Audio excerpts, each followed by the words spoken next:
Hi friends, UP would ആർട്ടിൻ്റെ പുതിയൊരു വീഡിയോയിലേക്ക് എല്ലാവർക്കും സ്വാഗതം. ഹായ് ഫ്രണ്ട്സ്, നിങ്ങൾക്ക് ഈ ചാനൽ ഇഷ്ടപ്പെടുകയാണെങ്കിൽ ലൈക്ക് ചെയ്യുക, കമൻറ്റ് ചെയ്യുക, സബ്സ്ക്രൈബ് ചെയ്യുക. ഓക്കെ ഫ്രണ്ട്സ്, നമുക്ക് വീഡിയോയിലേക്ക്.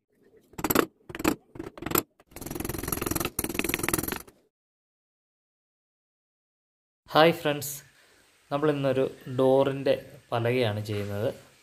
ഈ 4 മൂലയ്ക്കും നമ്മളൊരു സിമ്പിളായിട്ടുള്ള ഒരു ഡിസൈനാണ് ഇന്ന് കൊടുക്കുന്നത്.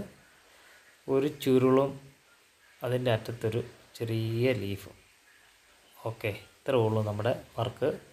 ഈ ഒരു വർക്ക് വെച്ചിട്ടാണ് നമ്മൾ ഈ പലകയൊന്ന് ഡിസൈൻ ചെയ്യുന്നത്. അപ്പോൾ ഇത് തിരിച്ചും മറിച്ചും വെച്ചിരിക്കുകയാണ്. ഓക്കെ, 4 മൂലയ്ക്കും ഇത് വെച്ചേക്കാം. ഇത് ഫില്ല് ചെയ്യാനായിട്ട് നമുക്കൊരു റൗണ്ട് ഒരു ഉരുള് നമ്മൾ സൈഡും വഴി കൊടുക്കുന്നുണ്ട്. അതെല്ലാം കൂടെ ചേർന്ന് വരാനായിട്ടാണ് അങ്ങനെ ഒരു ഉരുള് കൊടുക്കുന്നത്. നമുക്കിതൊന്ന് കീച്ചുളി അടിച്ചെടുക്കാം. ഇതിപ്പോൾ നല്ല പച്ച തടിയാണ്. നമുക്ക് തേക്കിന് കൊത്തുപണി ചെയ്യുമ്പോൾ നമ്മൾ പച്ച തടിയാണെങ്കിൽ ഇതുപോലെ ഒന്ന് കീച്ചുളി അടിച്ചേച്ച് വേണം നമ്മൾ ചെയ്യാനായിട്ട്. കാര്യം എന്നാന്ന് വെച്ച് കഴിഞ്ഞാൽ വെള്ളമയം ഉള്ളതുകൊണ്ട് ഇത് പൊളിയാൻ സാധ്യതയുണ്ട്. അതേസമയം തേക്ക് നല്ലതുപോലെ ഉണങ്ങിക്കഴിഞ്ഞാൽ ഇതിനൊരു എണ്ണമയമുണ്ട് ഈ തേക്കിന്. അപ്പോൾ അത് നമുക്ക് പണിയാനൊക്കെ നല്ല എളുപ്പമാണ്. അതുപോലെ തന്നെ നമ്മൾ ഡോറുകളും ഒക്കെ പണിയുകയാണെങ്കിൽ ഈ വെള്ളം വലിഞ്ഞതിന് ശേഷമേ നമ്മൾ ഈ തടിയിട്ട് പണിയാവൂ. അല്ലെങ്കിൽ ചെറുതായിട്ടൊന്ന് വലിയും. വെള്ളം വലിയുന്നതും കൂടെ തടി ചെറുതായിട്ടൊന്ന് വലിയും. വലിയ കാര്യമായിട്ടില്ല, ചെറുതായിട്ട് വലിയത്തുള്ളൂ. അപ്പോൾ വെള്ളം വലിച്ചതിന് ശേഷം കൊത്തുപണിയൊക്കെ ചെയ്യുവാണെങ്കിൽ, കൊത്തുപണിയും അല്ലാതെ ഉള്ള ഡോറിൻ്റെ വർക്കുകളും ഒക്കെ ചെയ്യുവാണെങ്കിൽ നല്ലതായിരിക്കും.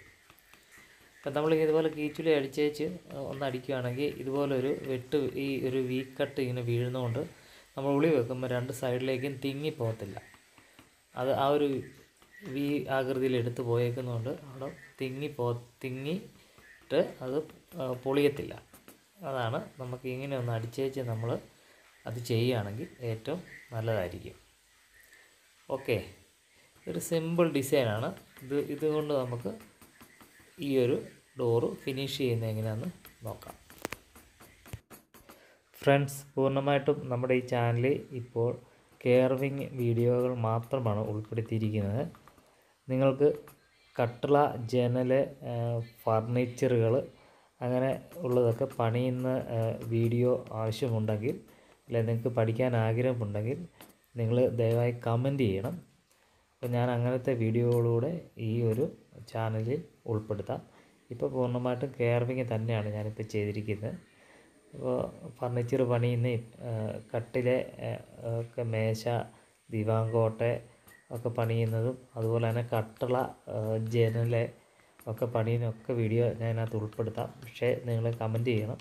അങ്ങനെ ഉണ്ടെങ്കിൽ ഞാനിത് ഉൾപ്പെടുത്തി അതുകൂടെ പഠിക്കാനായിട്ടുള്ള സാഹചര്യം നമുക്ക് ഈ ചാനലിലൂടെ നമുക്ക് ചെയ്യാം. ഓക്കെ.